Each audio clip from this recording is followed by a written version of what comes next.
All right, let's get right into it. We're talking about Hong Kong, which has, the most expensive property market in the entire world. But when you look past all those glittering skyscrapers, there's a really dark story of a city that has quite literally run out of room, creating one of the most unequal and, frankly, dystopian housing landscapes you can imagine.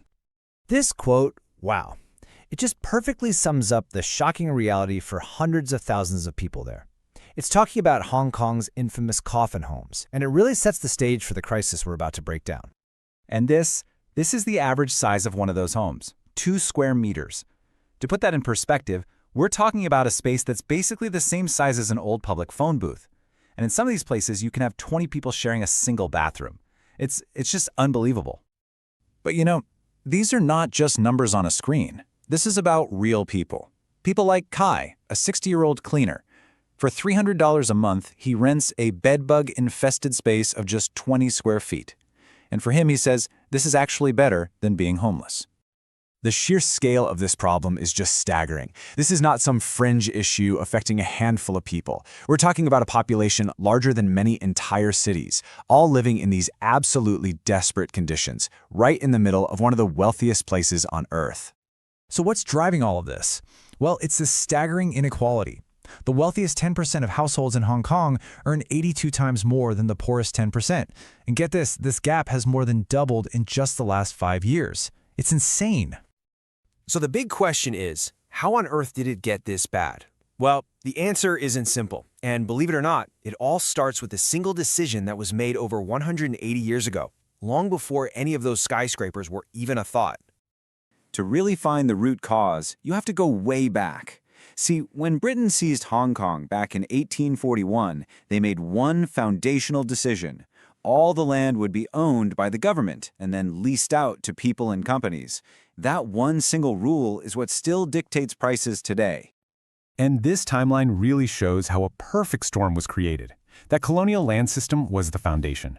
Then you had a massive population boom, a pivot to finance that brought in even more people, and, this is the crucial part, after the 1997 handover to China, this system wasn't fixed. Oh no, it was perfected. By 1999, the population density there was 150 times the global average. And this was the breaking point. After the Asian financial crash absolutely hammered the economy, the new government was desperate. They were facing a massive budget crisis. So what did? They didn't reform the broken housing system. Instead, they doubled down, seeing the sale of government land leases as a quick and easy fix to make some cash. This moment of pure government desperation created a once-in-a-lifetime opportunity. As land was being sold off like never before, a tiny, ultra-wealthy elite saw their chance and they grabbed it with both hands, quietly tightening their grip on the entire real estate market. And 4 names rose above all the others. Now, to the people of Hong Kong, these aren't just families. They are the forces that literally shape the city's skyline and decide the price of having a place to call home. And trust me, their influence goes way beyond just property. This is the combined net worth of just those 4 families, over $100 billion. That is a staggering figure, larger than the annual GDP of some entire countries. You see, this isn't just wealth anymore, it's power. It gives them this immense leverage over the market, over the media, and even over the government itself. So, how do they hold on to all that power? Well, this isn't a free market by any stretch. It's a carefully controlled monopoly. For years, these developers have basically perfected the art of manipulating the market by strategically limiting the release of new apartments. They create this artificial scarcity that just drives prices up and up and up. And the results are just wild.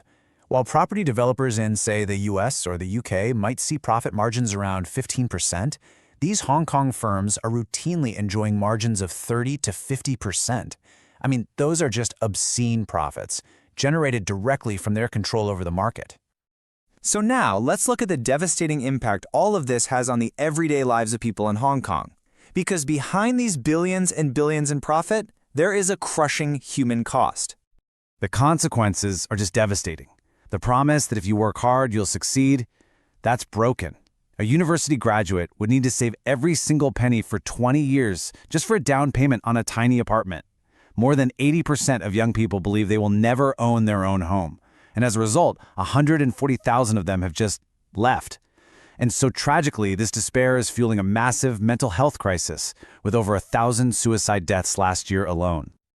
So you might be thinking, well, this is just what happens in a dense, popular city. It's unavoidable, right? But the answer to that is a hard no. Other cities have faced really similar challenges, and they've chosen a very, very different path.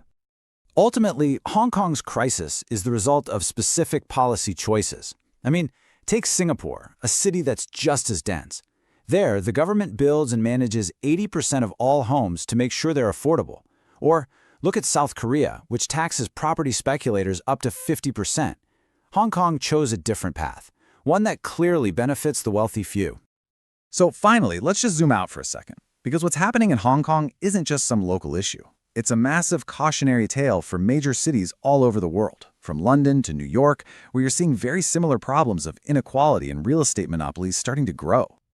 Economists have actually come up with a new term for Hong Kong's bizarre system, Pluto-communism.